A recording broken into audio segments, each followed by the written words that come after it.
साथ संगत जी, क्या कभी आपके साथ ऐसा हुआ है कि हम सत्संग से होकर आते हैं, मन में बड़ी शांति होती है, सदगुरु के वचनों का रस कानों में गूंज रहा होता है, लेकिन घर की दहलीज पार करते ही कोई छोटी सी बात होती है और सारा ज्ञान, सारी शांति एक पल में गायब हो जाती है। और उस गुस्से के आवेश में हम कुछ ऐसा बोल जाते हैं जो एक गुरु सिख के जुबान को शोभा नहीं देता। और बाद में क्या बचता है साथ संगत? सिर्फ पछतावा। हम सोचते हैं कि दातार, मुझसे यह क्या हो गया, मैंने फिर से अपना संयम खो दिया। साथ संगत जी, हम सब जानते हैं कि सदगुरु हमें सहनशीलता का पाठ पढ़ाते हैं, है ना? वह हमें ठंड रहने की शिक्षा देते हैं। लेकिन सवाल यह है कि जब खून खोलता है, जब अहंकार चोट खाता है, तो उस वक्त उन वचनों को लागू कैसे करें? अक्सर हम सोचते हैं कि फला इंसान ने मुझे गुस्सा दिलाया, लेकिन क्या एक गुरु सिख के तौर पर यह सोचना सही है? क्या रिमोट कंट्रोल हमारे हाथ में या फिर दुनिया के हाथ में है? सोचिए, अगर आपके पास एक ऐसी शक्ति आ जाए जिससे कोई आपको कितना भी उकसाए, आप शांत रह सके। जैसे समुद्र की गहराई में तूफान का कोई असर नहीं होता, है ना? वैसे ही बाहर से आपको कोई कितना भी गुस्सा क्यों ना दिला दे, भीतर से आप शांत ही रहें। साथ संगत, आज मैं आपको गुस्से को दबाना नहीं सिखाऊंगा, क्योंकि दबाया हुआ गुस्सा और भी खतरनाक होता है। आज हम गुस्से के जड़ को ही काट देंगे। और इस सत्संग के बिल्कुल अंत में साथ संगत, मैं आपको एक ऐसी गुप्त विधि, सीक्रेट टेक्निक बताऊंगा जिसका इस्तेमाल प्राचीन काल में बड़े बड़े ऋषि मुनि तब करते थे जब उन्हें अपने तपोबल को बढ़ाना होता था। वह विधि आपके जीवन को हमेशा के लिए बदल सकती है, लेकिन उसे समझने के लिए आपको पहले साथ संगत इन 3 सूत्रों को समझना होगा। तो चलिए सदगुरु का आश्रय लेकर उनके कृपा से इन 3 सूत्रों को समझते हैं। साथ संगत जी, आइए पहले सूत्र पर विचार करते हैं। यह थोड़ा कड़वा लग सकता है, लेकिन यही सच है। पहला सूत्र है साथ संगत, गुस्सा इंसान पर नहीं, अपनी टूटी हुई उम्मीद पर आता है। हम कहते हैं साथ संगत, उसने मेरा अपमान कर दिया, है ना, इसलिए मुझे गुस्सा आया। लेकिन गहराई से सोचिए आप, कि आपको उस इंसान पर गुस्सा आया या फिर इस बात पर कि उसने आपके मन मुताबिक काम नहीं किया। सदगुरु हमें समझाते हैं कि तेरा भाना मीठा लागे, यानी कि जो निरंकार कर रहा है उसमें राजी रहना, है ना? लेकिन गुस्सा कब आता है? जब हम निरंकार का भाना नहीं, अपना भाना मनवाना चाहते हैं। साथ संगत, गुस्सा और कुछ नहीं होता, बस हमारे अहंकार, ईगो को लगी हुई चोट होती है। जब घर में, परिवार में या फिर संगत में कोई हमारे हिसाब से नहीं चलता, तो हमारा मैं, ईगो खड़ा हो जाता है। एक उदाहरण देखिए, आप उम्मीद करते हैं कि मेरा बेटा मेरी बात सुने या फिर मेरा जीवन साथी मेरी कद्र करे, लेकिन जब वह ऐसा नहीं करते तो आपको बहुत गुस्सा आता है ना? क्यों आता है? क्योंकि आपके दिमाग में एक तस्वीर थी जो टूट चुकी है। अगर वही गलती किसी छोटे नादान बच्चे से हो जाए तो क्या आपको उतना ही गुस्सा आता है? नहीं आता है। आप हंस देते हैं। क्यों? क्योंकि बच्चे से आपकी कोई उम्मीद नहीं थी। यानी कि घटना वही है, लेकिन आपका जो नजरिया है वह बदलते ही गुस्सा गायब हो जाता है।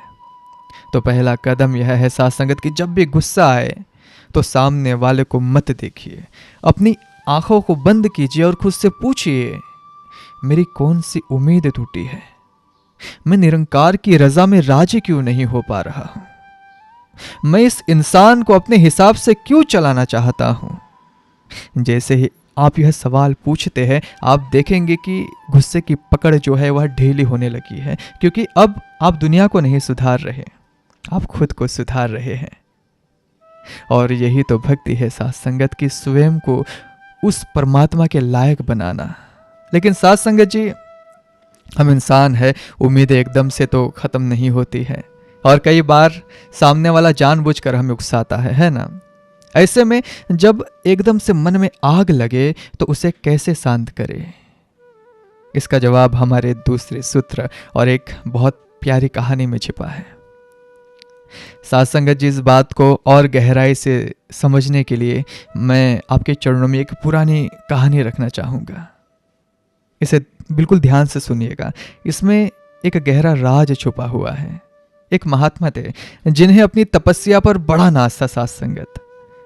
उन्हें एकांत पसंद था। एक दिन वह छोटी सी नाव लेकर नदी के बीचों बीच चले गए। वहां आंखें बंद करके ध्यान में बिल्कुल बैठ गए।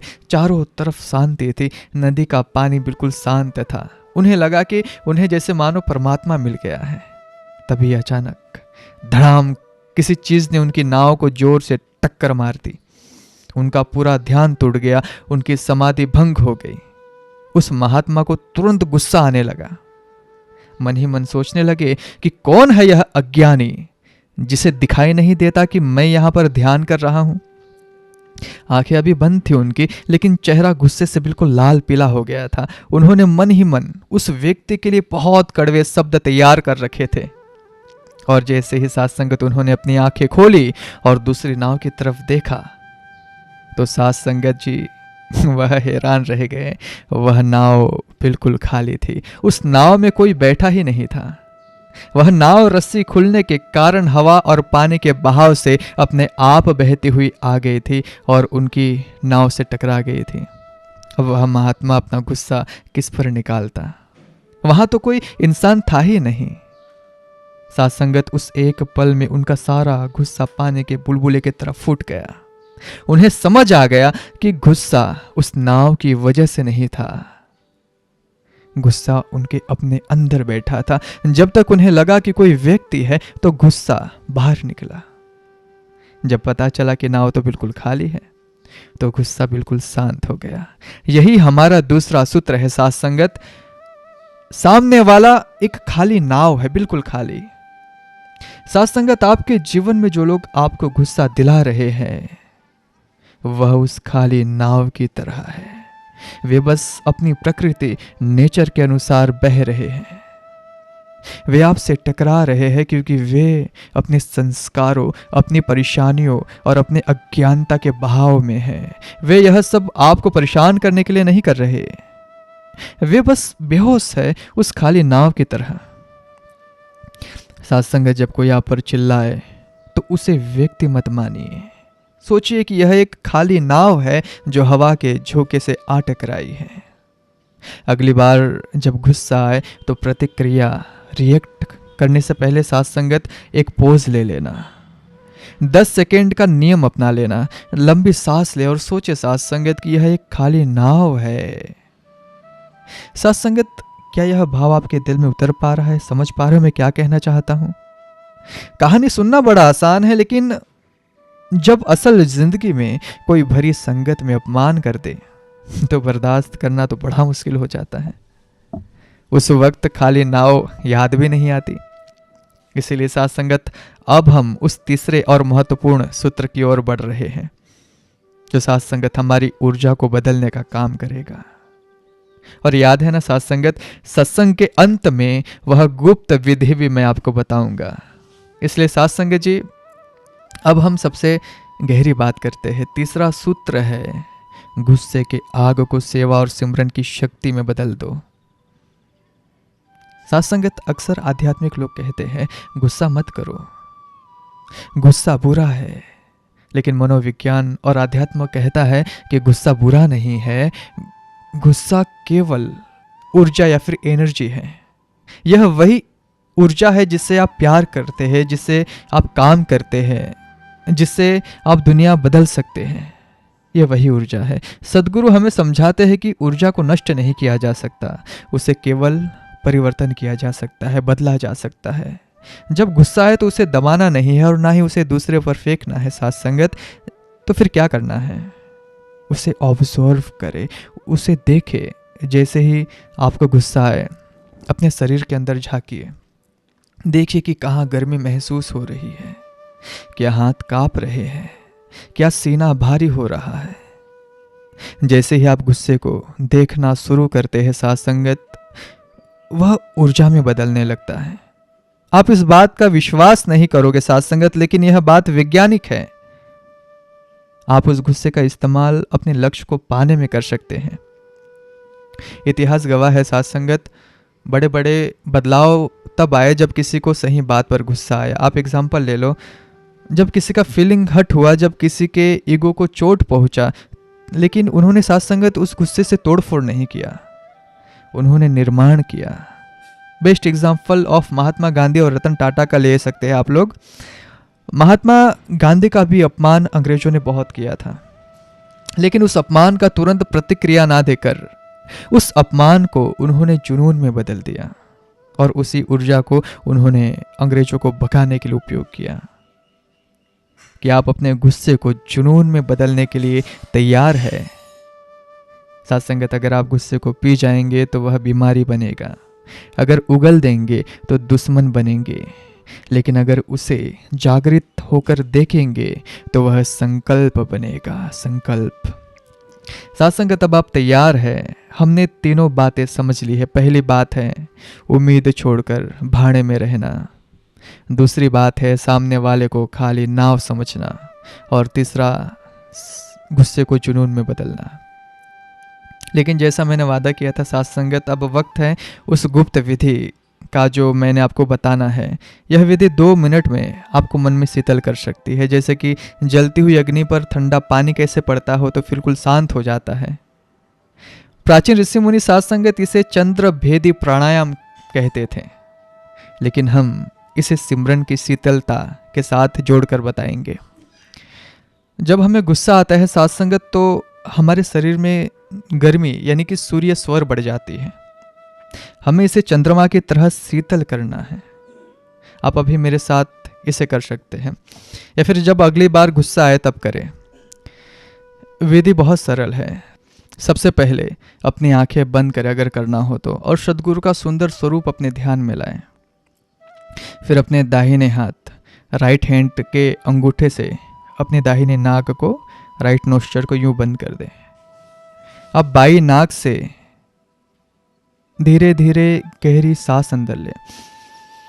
बाई ओर चंद्रमा यानी कि ठंडक होती है साथ संगत। ध्यान रहे कि सांस लेते वक्त मन ही मन बोले तू ही निरंकार, तू ही निरंकार। अब कल्पना करें कि यूनिवर्स से ठंडी सफ़ेद रोशनी आपके अंदर जा रही है और दिमाग की सारी गर्मी को शांत कर रही है। और अंत में दाहिने नाक से सांस छोड़ते हुए मन में बोले निरंकार, और महसूस करें साथ संगत के सारा गुस्सा काले धुएं की तरह बाहर निकल रहा है। इसे सिर्फ 5 से 7 बार करें साथ संगत। यह विज्ञान है साथ संगत। जैसे ही आप बाई नाक से सांस लेंगे, आपका पैरासिम्पैथिक नर्वस सिस्टम एक्टिव हो जाता है, जो शरीर को रिलैक्स करता है। आप चाहकर भी उस समय गुस्सा नहीं कर पाएंगे। आइए साथ संगत जी, अंत में उस दातार से अरदास करें। अपनी आंखें एक बार फिर से बंद कर लें। हे सच्चे पातशाह, हे निरंकार, हमें इतनी शक्ति देना कि हम दूसरों को माफ़ कर सके। मेरे भीतर का क्रोध करुणा में बदल जाए, मेरा अहंकार तेरी चरणों की धूल बन जाए। जब भी मन अशांत हो, तेरा सिमरन मेरी ढाल बन जाए। दास इन्हीं शब्दों से साथ संगत आप सभी से इजाज़त चाहेगा। प्यार से कहना जी।